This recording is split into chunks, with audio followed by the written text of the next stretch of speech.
Ready? হ্যাঁ সব ready. চাবিগুলো নিয়েছো? হ্যাঁ নিলাম।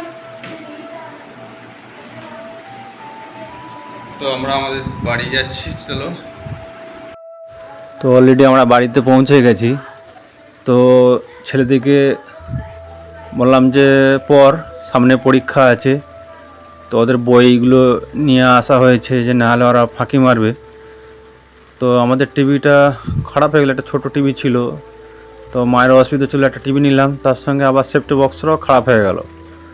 তো সেও পয়সা অনেকগুলো গেল, আবার নতুন করে নেওয়া হলো।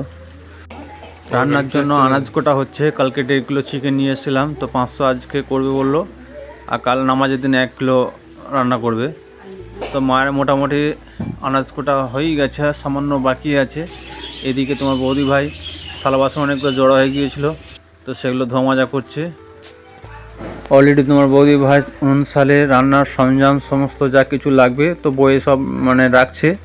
আর এদিক থেকে মা যে আনাজ কুটেছিল সমস্ত আনাজগুলোকে ভালো করে ধুয়ে এবং তোমার বৌদি ভাইয়ের কাছে দিয়ে দেবে, রান্না হবে।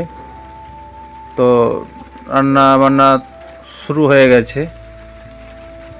কেমন আছো? আশা করি তোমরা সকলেই ভালো আছো। তো আমিও ভালো আছি। তো আজকে আমাদের ঈদের জন্য আজকে ঘরে এসেছি। তো কালকে আজ শুক্রবার, কাল শনিবারে নামাজ।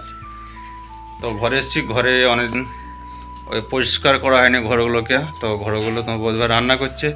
তো একবার বললো যে তাহলে তুমি ততক্ষণ শুরু করো, আমি রান্নাটা করে নিয়ে আমিও লাগবো। আর রোজা মাস, তো রোজা রেখে বেলা করে করলে আর অতক্ষণ টানা যাবে না, অসুবিধা হবে, শরীরে খারাপ করবে। তো তুমি ততক্ষণ কর, তারপর আমার রান্নাটা হয়ে গেল আমিও তোমার সাথে যোগ দিচ্ছি। চলো তাহলে দেখতে থাকো, ঘরগুলো পরিষ্কার করছি, চলো।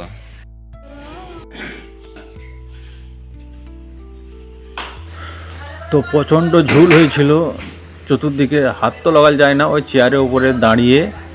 তো ছোট একটা তোমার কি বলে ওটা, ওই ঝুলঝাড়া নয় ওটা। তো ঝুলঝাড়াগুলো বড় লাঠি দেওয়া হলে তো খুব ভালো হতো। একটা ছোটো পাড়া ছিল ওই, তো ওইটা দিয়ে মোটামুটি একটু পরিষ্কার করছি। আর একটু মেঘ ছিল, লাইট খুব কম ছিল, কিন্তু কারেন্টের ল্যাম্প জ্বালিয়ে ওই সব পরিষ্কার করা হচ্ছে। হয়তো তোমার হয়তো ছবিটা একটু অন্ধকার হতে পারে, তো পরিষ্কার না হতে পারে, কিন্তু আমি তো লেগেছি। তোমার বৌদি হয়তো রান্না করছে, আর আমি যতটা পারি করি। তারপর হয়তো তোমার বৌদি ভাই রান্না হয়ে গেলে হয়তো যোগ দিবে। তো প্রচুর ঝুল হয়েছিল, প্রচুর চতুর্দিকে, আবার ল্যাম্পের জায়গাগুলো চাপ বাঁধা পড়া হয়ে গেছে। সবসময় ল্যাম্প জ্বলে বলে নাকি জানি কিসের জন্য, তো এত চাপ বেঁধে থাকে ওই জায়গাগুলো। তো ওইটা করে ভালো করে পরিষ্কার করে দিলাম। আর পাখার গোড়াগুলোও থাকে, ওইগুলো একটু করে ভালো করে যতটুকু আমার হাত যাচ্ছে আর কি, ততটুকুই আমি পরিষ্কার করার চেষ্টা করছি। কিন্তু মই হলে ভালো হতো, কিন্তু মই তো আমাদের বাড়িতে নেই। তো সেই আছে, সে বাঁশের মই হয় না, তো ওই মই হলে তো দাঁড় করানো যাবে না, যেগুলো সে স্ট্যান্ড দেওয়া মইগুলো হলে খুব ভালো হয়। তো আলমারিগুলো দেখেছো কত ধুলো, দেখেছো ভর দেখো না, একদম বসে রয়েছে একদম।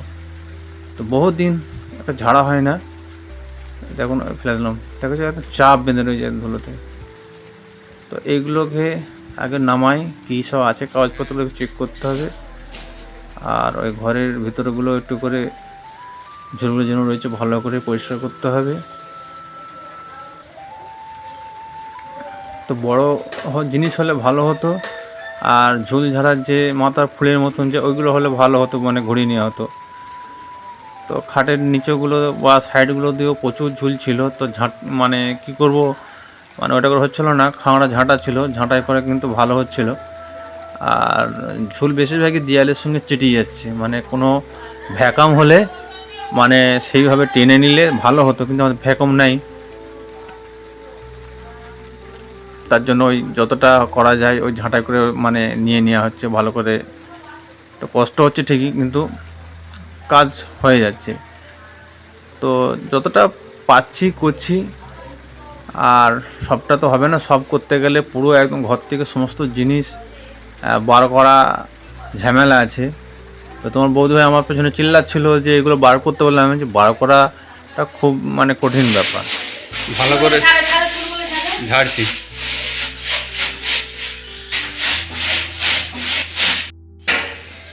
ওরা দিয়ে দিচ্ছি এগুলো। হয় না এখন আছে কিছু কিছু করে। তো আমি পরিষ্কার করেছি তাতেও হয়নি, তো তোমার বৌদি হয়তো একবার করে হাত লাগাচ্ছে, কিন্তু ওরও তো হাত লাগাল যাচ্ছে না, তো অসুবিধা হচ্ছে।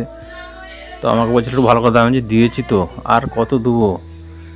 তো ওর মন পছন্দ হয়নি, তার জন্য নিজে একটু তবু যেখানে যা মনে হচ্ছে খটকা লাগছে দিয়ে দিচ্ছে আর কি। চুপ করে যে পড়। তো আমাদের তো ঝাড়ার কাজ হয়ে গেছে, তো আমার বৌদি ভাই ঘর মুছতে শুরু করে দিয়েছে। তো আমাকে বললে তুমিও তোমার মায়ের ঘরটা একটু ওদিকটায় যে একটু হাত লাগিয়ে দাও। তো আমি মায়ের ঘরটা হয়ে গেছে, প্লাসে বারান্দাটা একটু সামনেটায় দিচ্ছি। তো তোমার বৌদি ভাই বললো যে তোমাকে হাত দিতে হবে না, ওই একটু রেখে দাও, আমি বাকি এবার আমি করে নেবো। তো এমন হলো ঠিক আছে। তো প্রচণ্ড ময়লা, তো আরেকবার বলছিল যে একবার মুছেছি, তো দরকার হলে আরেকবার মুছবো। আমি বললাম যদি সাদা ফুটে যায় তবে মুছবে, না হলে মোছার দরকার নেই। কালকে ঈদ, আজকে সব ঘর পরিষ্কার করা হচ্ছে। বৌদি ঘর আমিও তো খেটে মরে গেলাম, এত ধুলো, ঘরে ঝুল একদম ভর্তি। এক ঝোড়া নতুন বার করেছি, তো আরও বাকি আছে, মোছামুছি চলছে। এটা মোছালি শেষ তো? হ্যাঁ, আর মুছতে হবে না, কেন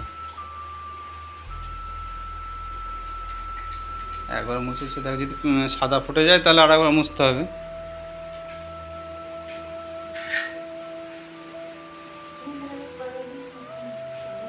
পানিটা তো পুরো ময়লা হয়ে গেছে।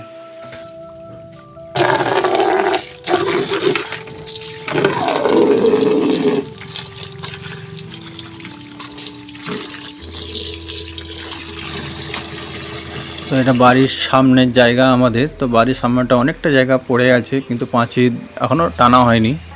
তো এখানে আগে আমরা সবজি চাষ করতাম, টুকটাক হতো, তো এখন আর করা হয়নি, প্রচণ্ড আওতার জায়গা হয়ে গেছে, আর চতুর্দিকে বাড়ি হয়ে যাচ্ছে, তো সে কারণে আর ভালো হয় না বলে আর চাষ করি না। ভেবেছিলাম যে রাস্তায় ইউক্যালিপটাস গাছ লাগিয়ে দেবো। ভিডিওটা কেমন লাগলো আশা করি তোমরা অবশ্যই কমেন্ট করে জানাবে। ভালো লাগলে শেয়ার, লাইক, কমেন্ট এটা অবশ্যই সাবস্ক্রাইব করে দেবেন এবং পাশেই থাকবেন।